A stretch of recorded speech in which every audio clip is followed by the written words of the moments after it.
वैदिक पर्सपेक्टिव के इस YouTube चैनल को सब्सक्राइब करें, वीडियो को लाइक व शेयर करें।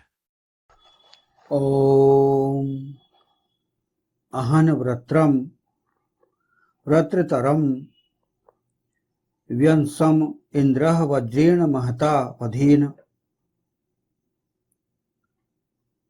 स्कंधांसि इव कुलीसेना विव्रकणा अहि सयत उपप्रक पृथिव्याः। हनन किया व्रत्र का, उससे भी अधिक निकृष्ट व्रत्र का, छिन्न बाहु का, इंद्रियों को वश में करने वाले ने वज्र द्वारा, महान वध द्वारा, कुठार से विशेष रूप से काटे गए वृक्ष स्कंधों के समान अहि पृथ्वी के ऊपर उसे स्पर्श करता हुआ पड़ा हुआ है। यह जो मंत्र लिया गया वह ऋग्वेद के प्रथम मंडल के 32वें सूक्त का यह पंचम मंत्र है। इस मंत्र के ऋषि हैं भगवान हिरण्यस्तूप आंगिरस, और इस मंत्र का प्रमुख विषय, जिसे दिव्य विषय कहा जाता है, वह है इंद्र, अर्थात इंद्रियों को वश में करने वाला। और इस मंत्र का छंद है त्रिष्टुप और स्वर है धेवत। तो पंचम जो मंत्र जो लिया गया वह पिछले प्रथम मंत्र से लेके चतुर्थ मंत्र तक ये इनसे संबंधित है, पूरा जुड़ा हुआ है। क्या है कि जो सूक्त का जो समूह है वह एक विषय को लेकर चलता है, एक ही विषय रहता है, और उसमें कोई ऐसी विशेष बात उस सूक्त में कही जाती है। तो उस सूक्त में 5 मंत्र, 6 मंत्र, 10 मंत्र, 12 मंत्र, किसी किसी सूक्त में 25-25 मंत्र भी उसमें शामिल किए गए हैं।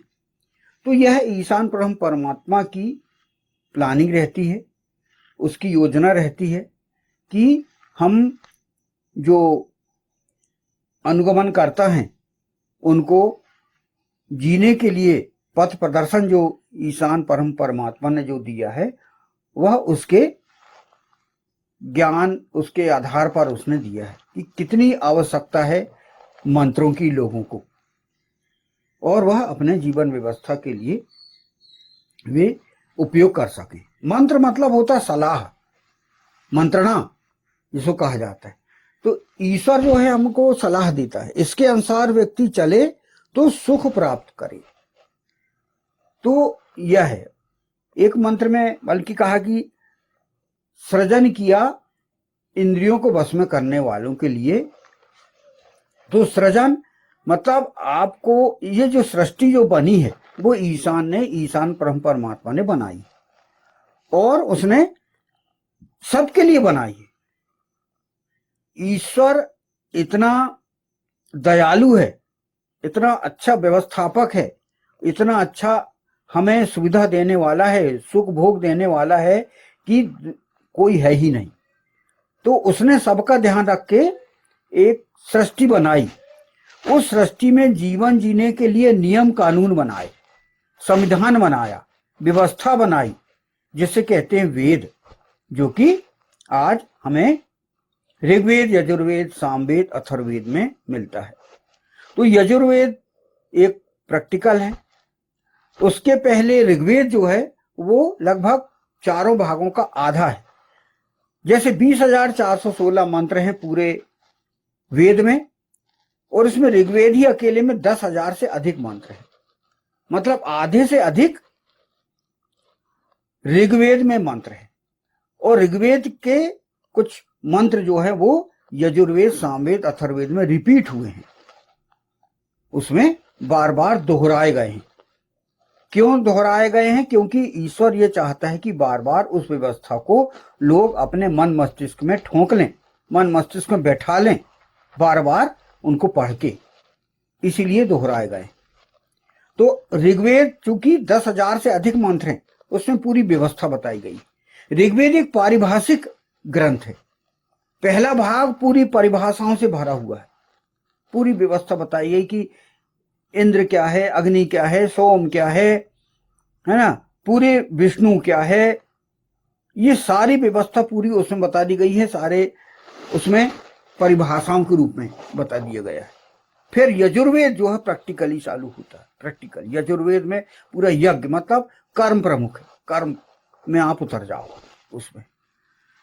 सामवेद में एक उसको उनने गांधर्व, जिसका भी उपवेद है गांधर्वेद, तो मतलब उसको कुछ संगीतमय करके व्यक्ति के जीवन में अच्छा एक समय रहे गायन का, और उसके आधार पर उसने व्यवस्था रखा है। अथर्ववेद में पूरे योग, तंत्र और चिकित्सा उसको उसने जोड़ दिया है।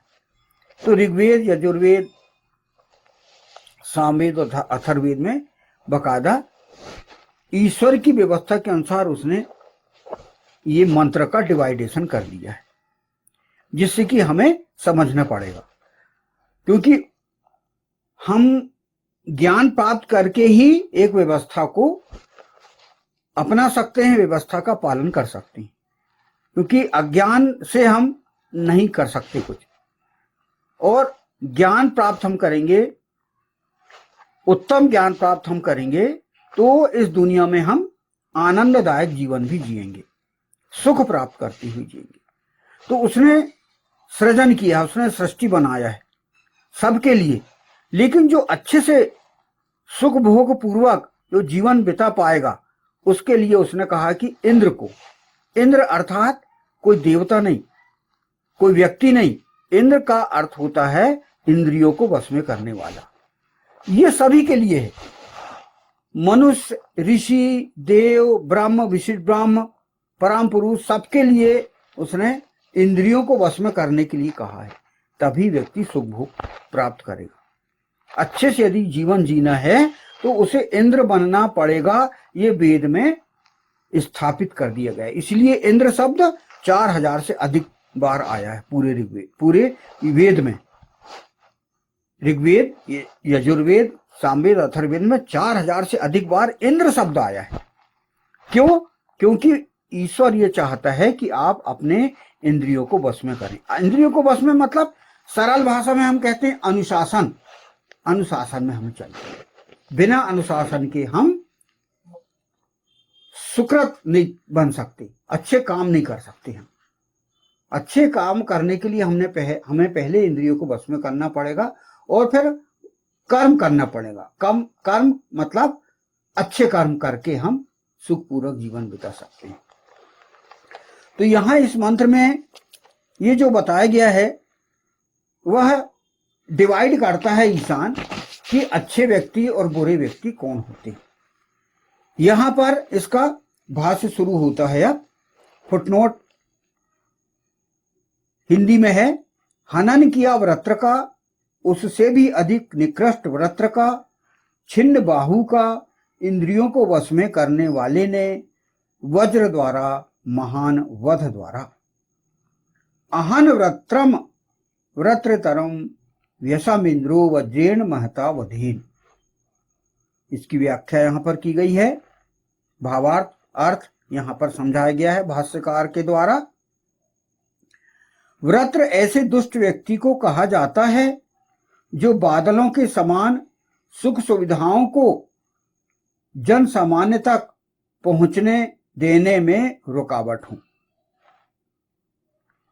जैसे मेघ या बादल सूर्य की किरणों को जन सामान्य तक नहीं पहुंचने देते, वैसे वृत्र सृष्टि में पाई जाने वाली सुख सुविधाओं को आम आदमी तक नहीं पहुंचने देते। यद्यपि मेघ या बादल जल वर्षा के माध्यम से जनहित करते हैं, किंतु दुष्ट वृत्र जन सामान्य पर अन्याय और अत्याचार की ही वर्षा करते हैं। तो यहां पर वृत्र की बात की गई। वृत्र कौन होता है? वृत्र वो होता है जो ढांकता है, ढकने वाला,